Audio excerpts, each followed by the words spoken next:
Hi friends, எல்லோரும் எப்படி இருக்கீங்க? நம்ம ஊர் பருத்தி செடியெல்லாம் பாருங்கள் எப்படி இருக்குன்னு. எல்லாம் காய் காய்ச்சிடுச்சு. இன்னும் கொஞ்சம் நல்லா பஞ்சு வெடிச்சிரும்.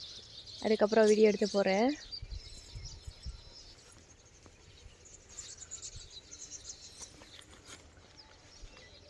இந்த வயலில் எள்ளு போட்டிருந்தாங்க, பிடுங்கிட்டாங்க. எள்ளெல்லாம் இந்த முட்டை அடித்து வச்சுருக்காங்க பாருங்கள். இப்போ நம்ம எங்கே போயிட்டுருக்கோம்னா கொம்முட்டிக்காய் இங்கே இருக்குதுன்னு சொன்னாங்க. அதை தான் பறிக்கலான்னு போயிட்டுருக்கோம். கொடி கிடக்கு, எல்லோரும் பறிச்சுட்டு போயிருப்பாங்க. பார்ப்போம்.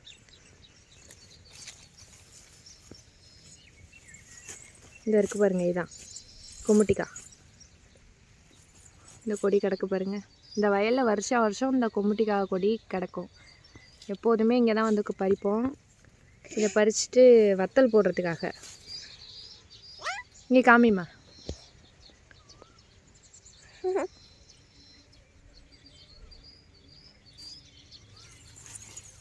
நீங்கள்லாம் இது பறித்து வத்தல் போட்டிருக்கீங்களா? கமெண்டில் சொல்லுங்கள் என்னென்னு. வெள்ளரி கொடி மாதிரியே இருக்குது பாருங்களேன் பார்க்குறதுக்கு. மோர் வத்தல் போடுவாங்கள்ல, அதை போல் தான் இந்த வத்தலும் போடுவாங்க. மோரில் அரிஞ்சு போட்டு ஊற வச்சு அதுக்கப்புறம் எடுத்து காய வைப்பாங்க. ஏற்கனவே பறிச்சுட்டு போயிட்டாங்க போல் இருக்குது. நிறைய காய்க்கும், கம்மியாக தான் இருக்குது. அம்மா வந்து பறிச்சுட்டு போனேன்னு சொன்னாங்க. இங்கேருந்து வத்தல் போட்டிருப்பாங்கன்னு நினைக்கிறேன். இந்த வத்தல் போட்டு சாப்பிட்டா அவ்வளோ டேஸ்ட்டாக இருக்கும். நெருங்க பிஞ்சு விட்ருக்கு.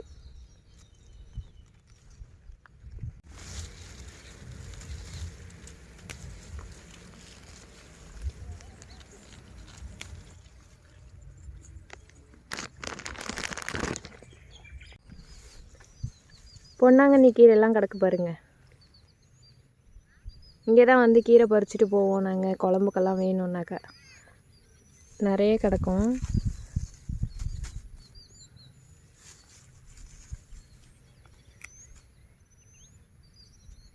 அவ்வளோதான் பறிச்சாச்சு. இவ்வளோதான் கிடச்சிச்சு நமக்கு. வீட்டுக்கு கிளம்ப வேண்டியதான். பொழுதாயிடுச்சு. பாப்பாவை வேறு அம்மாட்ட விட்டுட்டு வந்திருக்கேன். இந்த வயல் தரிசு தான் இப்போதைக்கு. நம்ம வீட்டு ஆடெல்லாம் அங்கே தான் மேய்ஞ்சிக்கிட்டு இருக்குது. ஒரு தூரத்தில் பாருங்கள். பாப்பாவும் அங்கே போய் உட்காந்துருக்கா. இனிமேல் நம்ம இங்கே போகணும். நம்ம வீடு வந்து அம்மா வீடு இந்த அங்கே இருக்குது.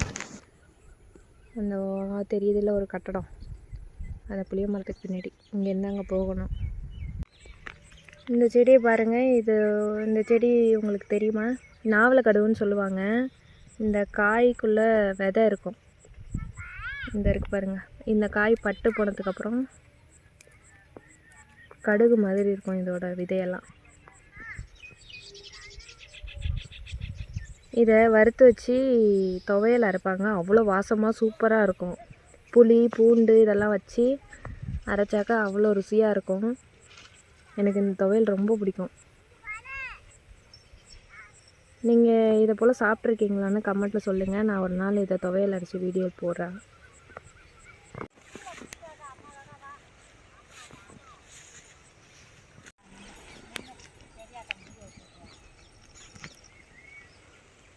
எங்கள் ஊர் எப்படி இருக்குன்னு சொல்லுங்கள். பிடிச்சிருக்கா எங்கள் ஊர்? ஆடெல்லாம் மேய்ஞ்சிட்டு வீட்டுக்கு கிளம்பிடுச்சு. நாங்களும் அது கூடயே கிளம்பிட்டோம் வீட்டுக்கு.